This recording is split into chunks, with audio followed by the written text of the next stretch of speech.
morning. If it's 10 o'clock on Saturday, it must be time for This Week in Waukesha. I am your host, Alderman Don Browne, but you can call me Don. Coming to you live from the Walk Radio Studios at 217 Wisconsin Avenue. Also the future office of former Alderman Don Browne, the Mar-a-Lago of the Midwest. And as my guest this morning will tell you, that the surroundings here are much more luxurious and picturesque than Mar-a-Lago could ever be. Thanks for joining us. We had some Irish rap going on there in honor of the Badgers' win last night and hopefully their next victory against what will be a very tough Iowa State team on Sunday. And for those of you who weren't listening, I was filling in for Matt Flynn Direct this week, Monday through Friday from 6 to 8. Don, really, I caught a little of that. How did you enjoy that? I loved it. I definitely caught the bug. I could see myself making this a 2-hour show as well as doing more during the week. And the callers were great. I made some new friends from Matt Flynn's listeners. So much gratitude for the opportunity and for the new friends that I made, as well as some of my followers who were kind enough to call in. And one of my callers is today's guest. And this is an old friend, Pascual Rodriguez, the new executive director as of last August at La Casa de Esperanza. Pascual, welcome. Welcome, thank you. I am the executive principal of Executive principal, I'm sorry. Yes. My apologies to Sherry Campbell if she's listening. Yes, I'd like executive to keep my principal. So, but I just wanted to see if you were paying attention, Pascual. I was, thank you. So, yes, and you know, as we know, we're in the heart of campaign season. We got a big election coming up on April 5th. A lot of challenges, or a few interesting challenges for the council, and of course, a heated election for the school board. But Pascual is here to talk about a different kind of campaign that he's been working on for Waukesha, and that is La Casa de Esperanza. And why don't we start? Why don't you tell us a little bit about that, Pascual? Sure. Thank you, Don. I appreciate you giving me the opportunity to come spend a Saturday morning with you. I live out in Greenfield and driving up to Waukesha every day, and nothing pleased me more than have to take that 20-minute truck again up to Waukesha. So thank you. But I'm honored to be on your show. So yes, as you were stating, the campaign that we're heading into is trying to promote La Casa de Esperanza Charter School and what it brings to the community, what it brings to La Casa itself. And so there are many changes that are coming along that we've done up to this date and that we are going to continue to do. And the idea there really is to provide a place where parents from the ages of 6 weeks all the way through 8th grade and eventually into hopefully what we would like to term our pre-college program, where we can really provide a service where our parents know that when they bring their child to La Casa at the age of 6 weeks old, they don't have to worry about them for the next 16 years when it comes to their educational development. So those are the things that we're in the infant stages of developing, but I'm honored and proud to be a part of that process along with a fabulous staff and a great community, and obviously supporters as you, Don, as you mentioned. And so look forward to the next several years as we start to change the landscape of Waukesha and what it means to have a charter school here. That sounds great. And, and since I know from personal experience, this isn't your first rodeo. Absolutely not. You had a very accomplished tenure as, I believe, the executive principal at the Bruce Guadalupe Community School as part of United Community Center. And tell us about that. Sure. Actually, I was the lead principal there for about 10 years, but I did work there for 19 years. So I started my administrative career. So prior to that, I was at Milwaukee Public Schools as a teacher and then became an acting administrator and was given a phone call by a good friend of ours, and Dora Costa, who called me and offered me an opportunity to interview for the job, and I did, and so spent about an hour with her along with the executive principal at that time. And so an hour later I was offered a job, and there's where my tenure began. And I started as an assistant principal, and 3 months into my tenure I got promoted to principal status. At the time we had 400 kids at Bruce Guadalupe, 98% Latino community, and that's what our enrollment reflected as well. And by the time I left 19 years later, we were up to 1,700 students, still with the 97% Latino enrollment, and it was a great program because it really is what we're trying to do here at La Casa. So my experiences over the 19 years at Bruce Guadalupe has really given me a foundation of what I bring here to Waukesha, and hopefully can replicate what we did there. Now, naturally, we don't have the population that Milwaukee does here in Waukesha, but yet that doesn't mean we can't have the dream to make education and experience for our kids where they can not only receive a quality education from an academic standpoint, but also an opportunity to learn about what Waukesha is, what does the outside world offer them, and how do we expose them to fields of engineering, fields of healthcare, fields of science, and things of that nature. So when they all go off to high school, that they make an educated decision on what they want to do for the rest of their lives. That was kind of the model that we did at Bruce Guadalupe, and it worked successfully, as you in your intro mentioned, where kids are off to college and working in professions that we were able to provide them, at least in a small scope, an opportunity to learn about that profession. And so that's the goal here at La Casa, and hopefully over the next several years we'll see that come to fruition. That sounds great. And you mentioned like Bruce Guadalupe, La Casa serves Waukesha's Latino community, but like Bruce, it was open to children and families from all backgrounds, correct? Correct. So. Yes. Well, La Casa, again, the demographics are just a little different. We're about 60% Latinos, and about 25% African American, and then 15% or so Caucasian, and then Asians, and from that standpoint. So the demographics are a little bit different, but the objective is the same. Okay. Well, that means that, because I speak from personal experience. And full disclosure, and NPR does those stories, and they say, by the way, this person's an avid or a supporter of NPR. My wife, Melissa, works with Pascual as the director of instruction at La Casa, and she worked with him for 19 years at Bruce Guadalupe, correct. So we know a lot. But 3 of our 4 children were also educated at the Bruce Guadalupe community schools. And as many of you know by now from listening to my show, and if you caught me during Matt Flynn Direct, I'm 100% Irish. I may very well be the only dual citizen in the city council history, citizenship with Ireland as well as the U.S. And my lovely wife Melissa is a mixture of Italian, Croatian, and an honorary Latina now. English now. Yes, exactly, no doubt. So in English and French, although I don't think we told my parents about her English heritage, but all joking aside. But the idea was that I think our kids benefited tremendously from being part of a global community school.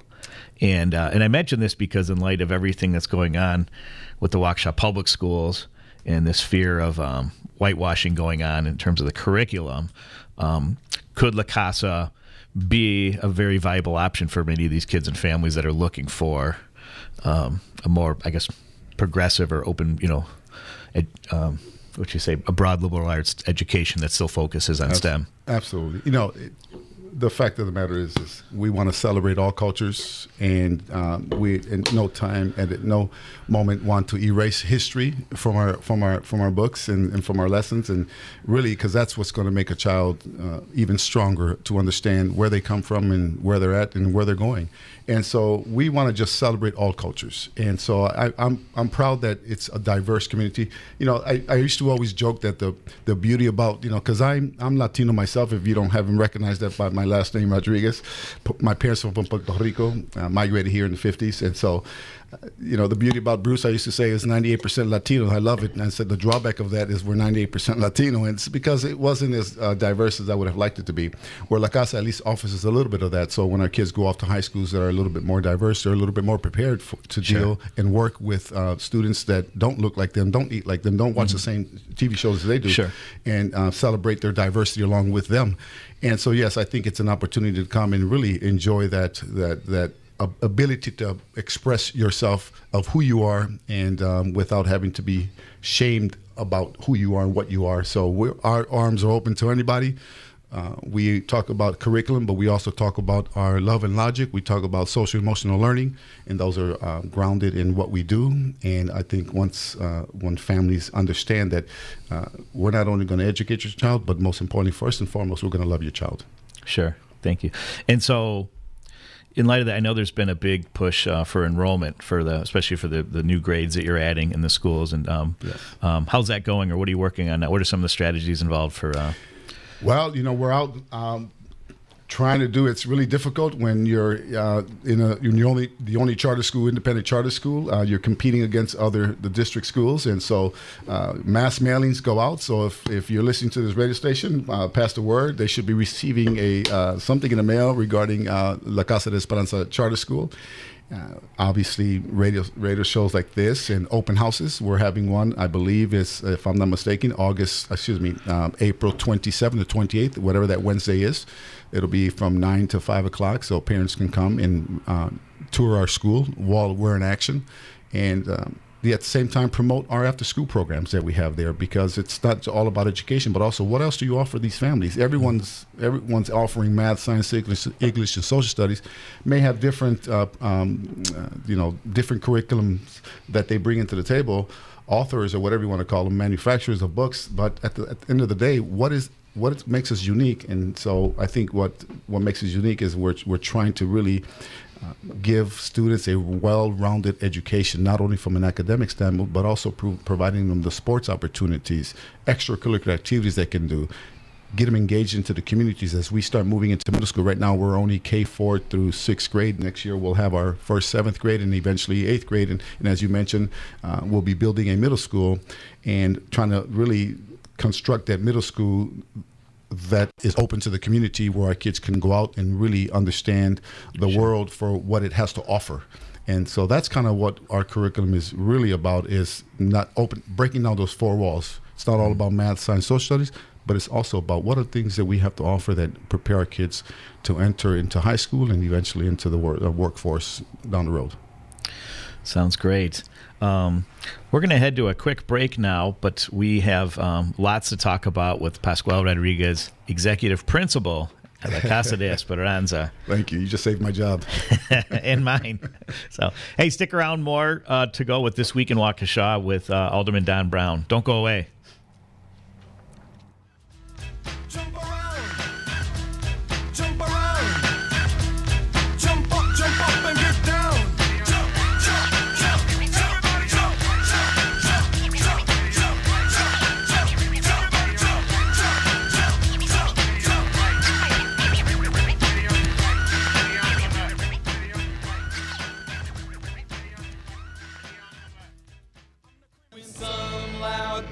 Tries to put me down and says this school is great.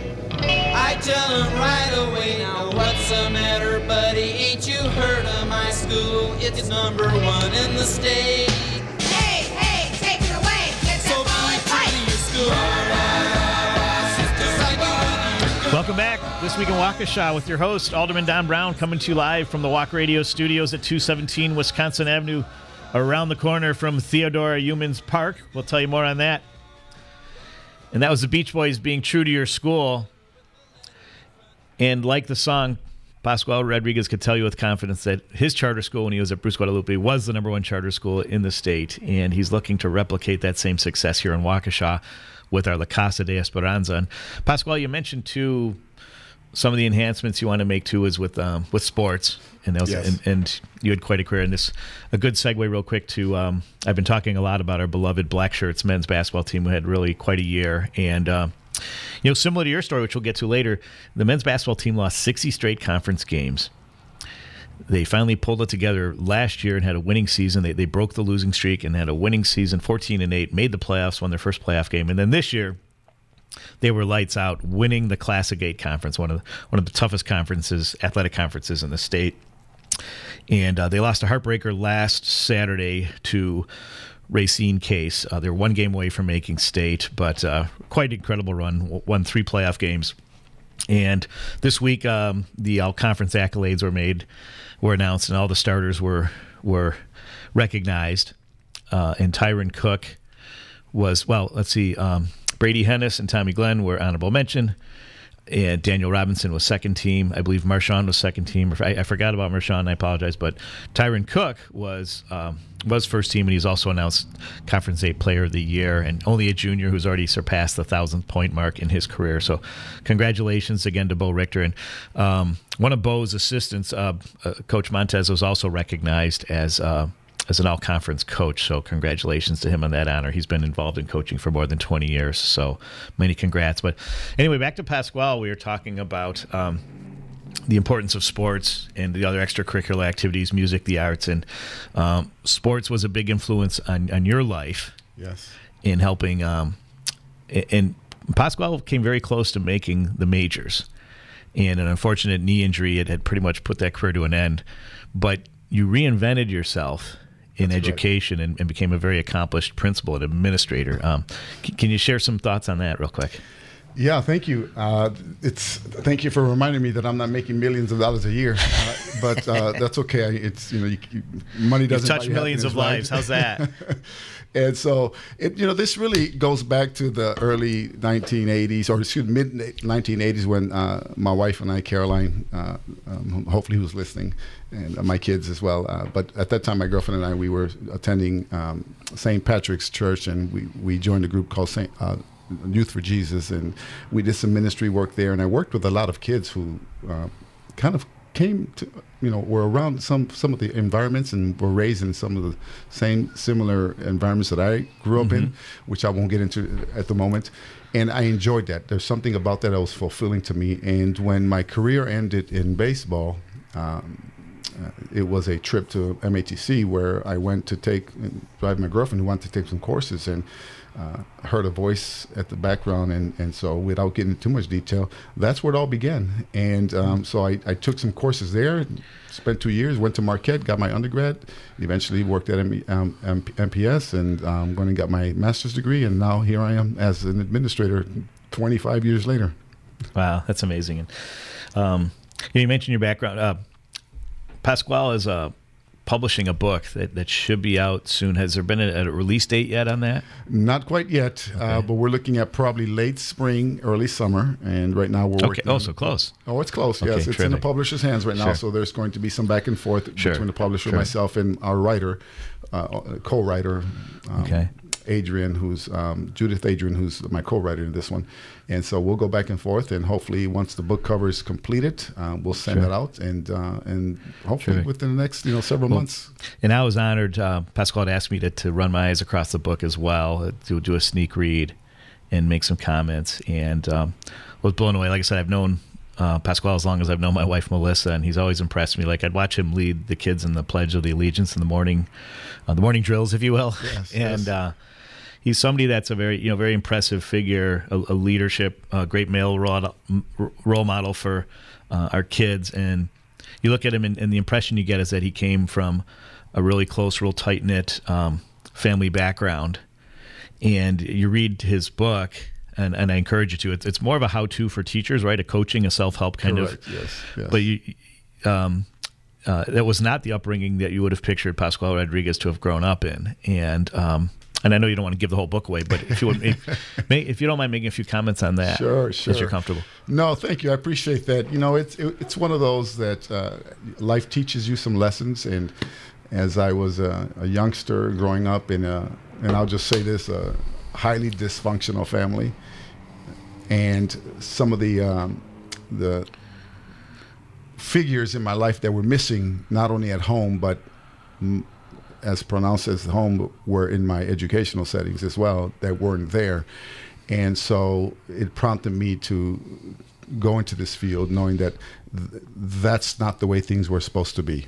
And so I made it a mission in my life that, I wasn't going to be that parent, and I wasn't going to be that educator. And so the book really outlines my life story from, I call it innings, inning number 1, inning number 2. It's got a little baseball theme to it. 9-chapter book, yeah. Correct. The 9th chapter is where it's directed towards educators on a how-to, as you were talking about, through a concept that I came up with. And so really it's a great opportunity. It's a humbling opportunity. It's a vulnerable position to be in, to have to talk about your life story that people don't realize.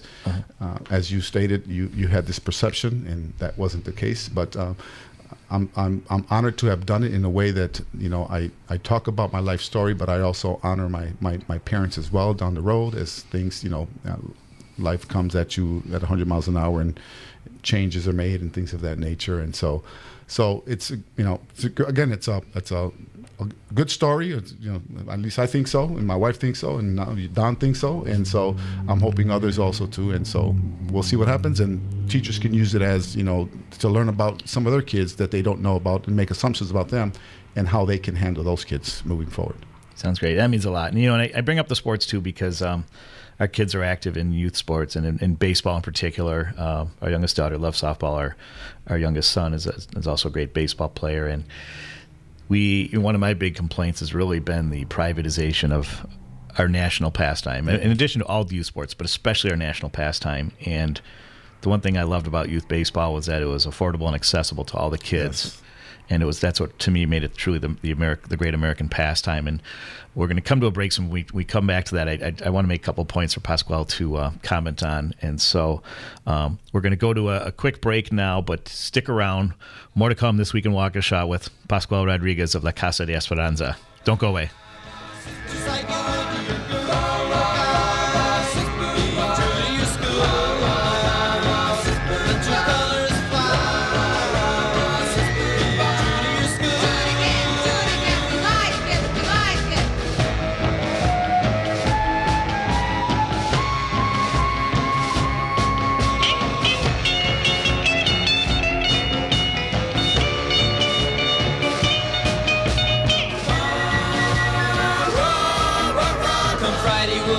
Up on the football game and I'll be ready to fight.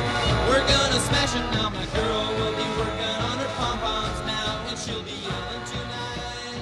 So be true to your school.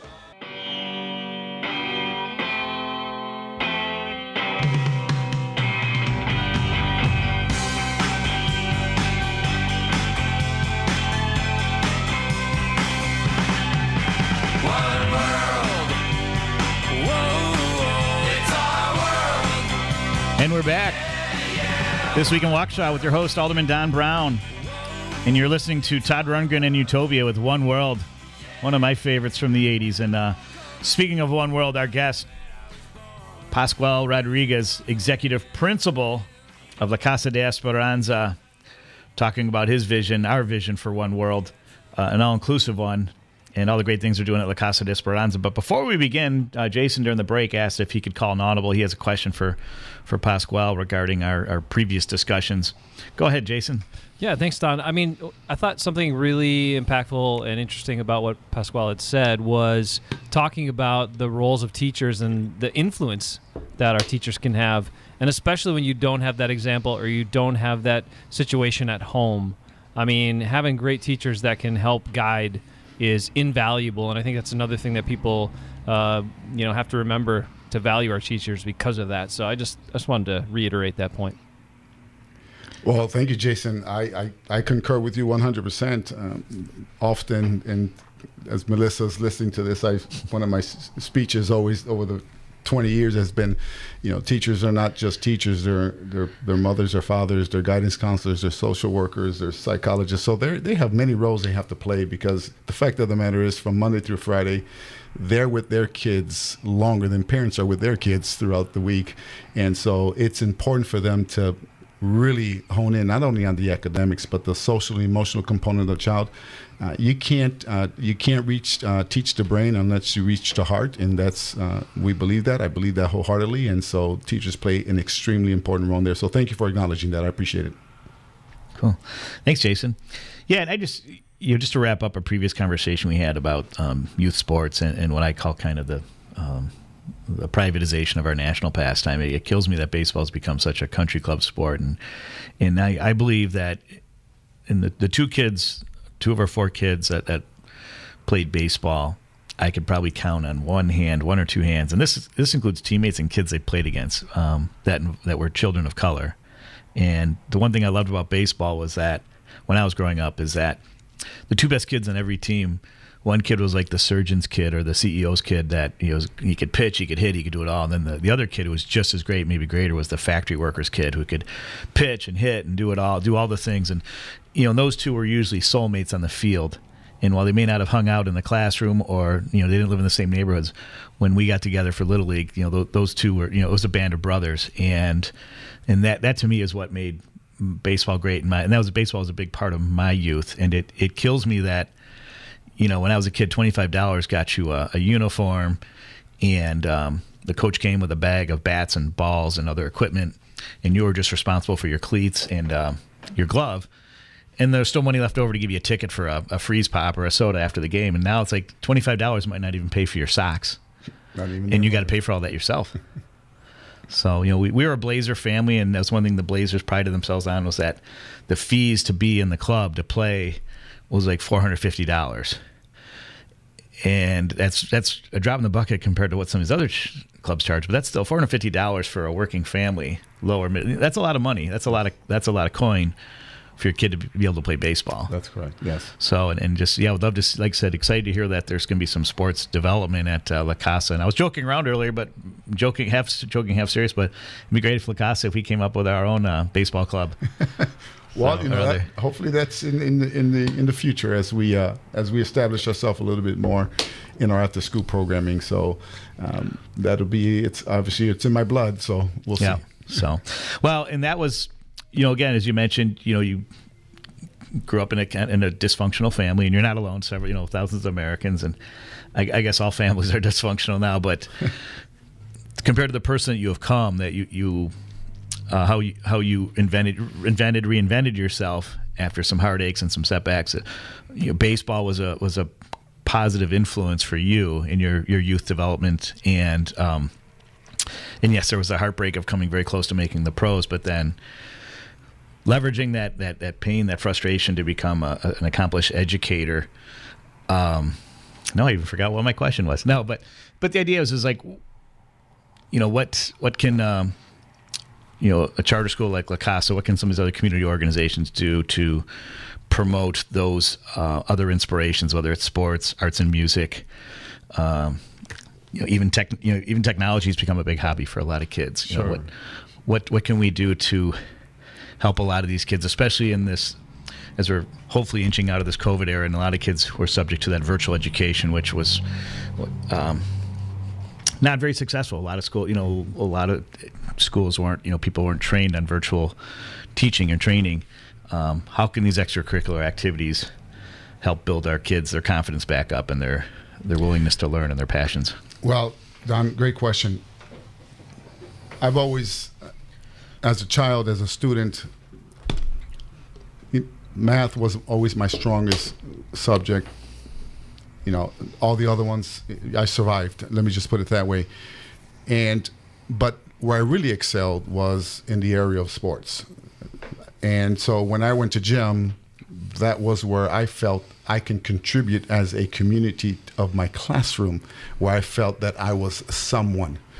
And unfortunately, with the way budgets are, with the cuts that are being made, when you're eliminating art, when you're eliminating wood shop, or you're reducing FIED, you're really taking out some of the skill sets that these kids excel in, and they feel that they are part of, they can contribute to their community of their classrooms by putting a hammer in their hand. Some kids learn with their hands.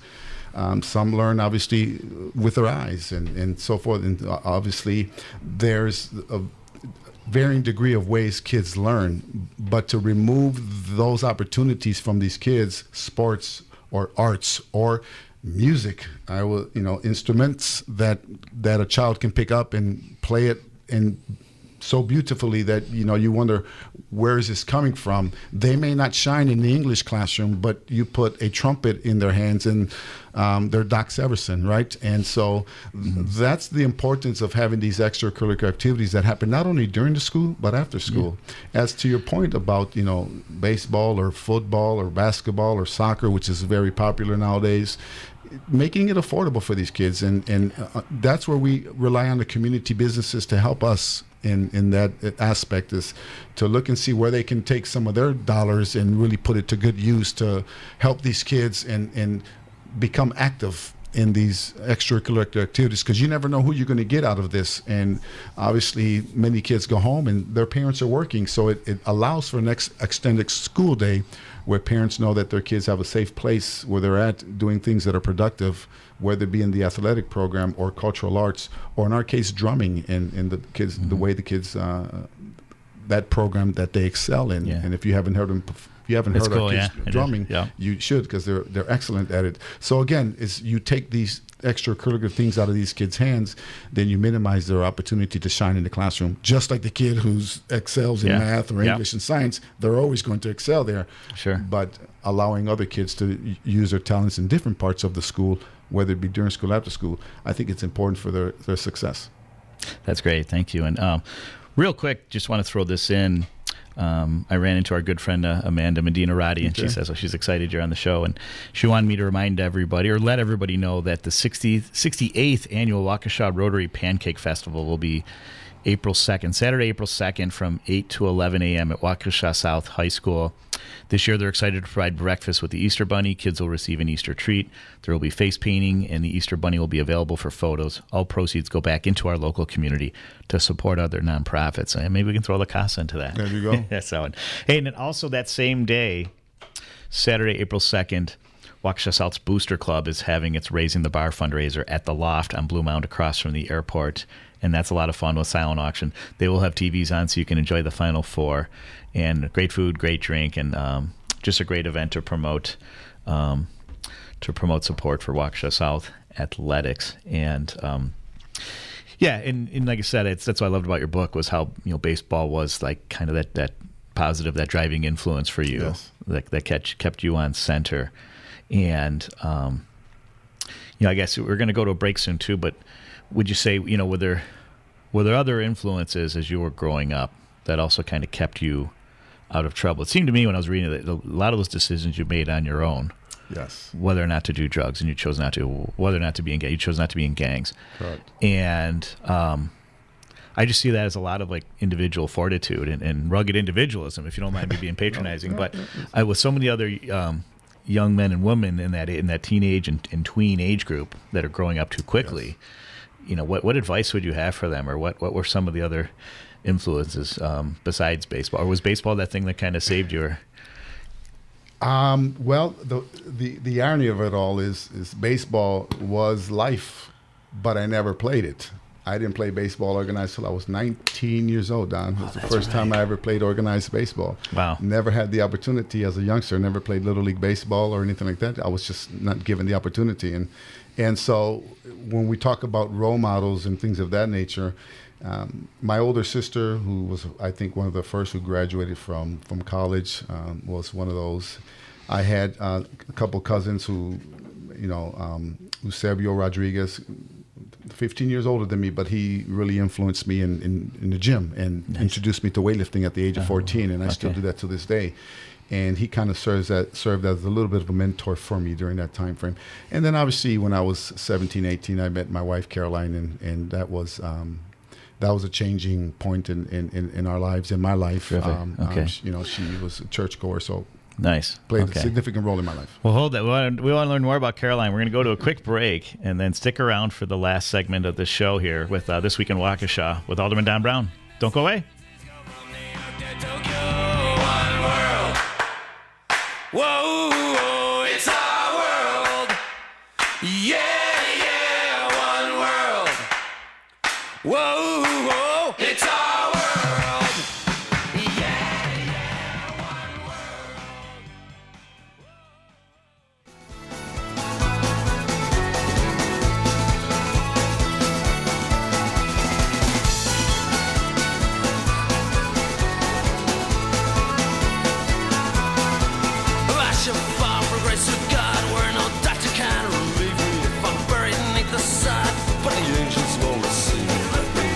And we're back. This Week in Waukesha with your host, Alderman Don Browne, here with Executive Principal of La Casa de Esperanza Schools, Pascual Rodriguez. Welcome back, Pascual. And that was the Pogues with If I Should Fall from Grace with God. This week when I was filling in for Matt Week, the theme was All Things Waukesha. For Matt Flynn Direct, All Things Waukesha, but we also had a focus on St. Patrick's Day week, and our belief here in the Mar-a-Lago, the Midwest, is making America great again, is making Waukesha more Irish and more inclusive for everybody. So, and it was really a fun week. Had some great calls, and with a tip of Pico de Gallo Latino. Absolutely. So yeah, and Mary Jane Sanchez called in, and people don't know that she's part Irish. Having part of her Texas ancestry is Irish soldiers in the Union Army that were fighting in the Mexican-American War and discovered they were fighting another sovereign Catholic nation, a poor nation like their own. And as you know, Ireland was occupied and tyrannized by Great Britain for more than 700 years. And in their conscience, they could not see themselves do it. So they traded sides, just like that scene in Braveheart, and they went to fight with the Mexican army. They were caught and executed by the Americans and branded as traitors. But in Mexico, they're honored as heroes, and there's a memorial there to them. And so, yeah, there's so many different themes of history that bring us all together. And another one, I know we have Native Roots Radio that comes on at 6 o'clock, and I do a big plug on that because my very existence and a lot of other Irish and Irish Americans today may very well be the direct result of the charity of Cherokees and other First Nations who sent the equivalent of like $6,000 in relief and aid to the people struggling through the Great Famine in Ireland, which killed 1 million people. And so that's a debt that we'll never forget. And so encourage everyone to check out Native Roots Radio. So, but back to Pasquale here, because we don't have too much time left. This has been a really great conversation. It's great to be able to catch up in this capacity. What are some things going on, I guess, in the short term at La Casa that people should know about, events, activities, or other ways that could support your mission? Sure. Well, the agency itself is just not in a school, so there's always the financial support, financial literacy, the tax, filling the taxes for the people who need services in that respect. Obviously, weatherization is one of those. If you feel that you qualify for that, please contact the La Casa de Esperanza. You go on the website. So there's living quarters or affordable living apartments that can utilize. For the school, obviously, we are, as you mentioned, full campaign. But also, we are in the process of, we've established an after-school program through the Beyond the School grant that we received. And so we provide free services to our families. And so that is also available to the community as well. And so as we start looking into coming up to the end of this school year, which is in the next several months, we will start planning for our summer school programs and what does that have to offer. Sure. And we're looking at see how we can provide those services not only to the kids here in La Casa, but also to the kids around the city of Waukesha who need a place to go during the off days because in some schools don't offer summer school.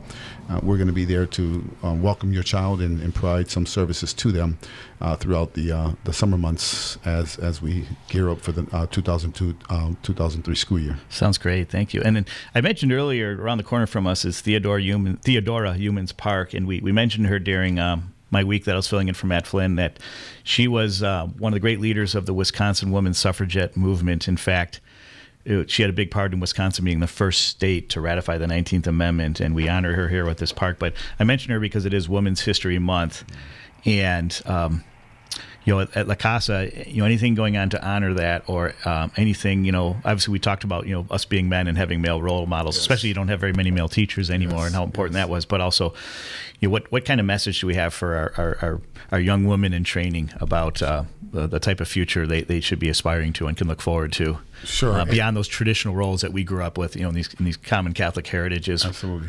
Yes. Well, no different than Hispanic Heritage Month or African American Heritage Month. We like to infuse into our curriculum whatever the month is and the theme of that month is. So teachers will work with students and really start to promote, especially when it comes to authors, female authors in in our history, and really delve into that and offer that opportunity for students to learn a little bit more about some of these important figures in our history, and really rise and lift up the woman in our history, and hopefully the hope there is to inspire one of these young ladies to also become one of those individuals Sure. as well, right? Mm-hmm. So always looking to see how we can step outside our normal comfort zone when it comes to our curriculum, Sure. but expand it to include things of this nature, Sure. Women's Heritage Month, and how do we lift Yep. that up and really give our females the opportunity to see people in leadership role, women Sure. who've made a significant contribution to this country, Sure. or even a significant contribution to the world, Yeah. and so learn about them so they can be inspired and motivated to move on and do something Sure. great themselves. True. You know, one woman we touched on briefly earlier, but promised we'd come back to was your wife. Your wife, Carol. Yes, Carolyn yes. or Caroline? I was Caroline. Caroline. My apologies. So, It's okay. Tell us what she has meant to you, and why she's a great role model for other Yeah. women. I met Caroline 1983, and we started dating on 1984. I asked her to be my girlfriend at a bus stop on April Fool's Day. Nice. That's coming up. Yeah, it's coming up, so that would actually mark our 38th year Sure. anniversary. Hey, and I apologize real quick. okay. April Fool's Day reminded me, March 22nd, that's this coming Tuesday, is when the early absentee voting takes place. Go to City Hall, and you have till Friday, April Fool's Day to do that. So please take advantage of that huge leg of time to make your vote count and trust the process. So, but let's go back to Caroline. Yes. So I say that because she entered into my life at a moment where it was one of the darkest moments of my life. And you know, I've always preached about a silver lining in life. We all have that silver lining that we have to look at. Sometimes we find ourselves in some storms, and we just have to have this silver lining. And she was my silver lining, and really was able to stabilize me in a way, and inspired me in ways that I never thought she would. And I am the man I am today because of her. And so whatever comes of me over the next of my life will be dedicated to her and my children as well. So Pasquale, Andrew, Monica, and Emily. I had to mention their names. Oh, yeah. You have a great family. And I had the honor of meeting.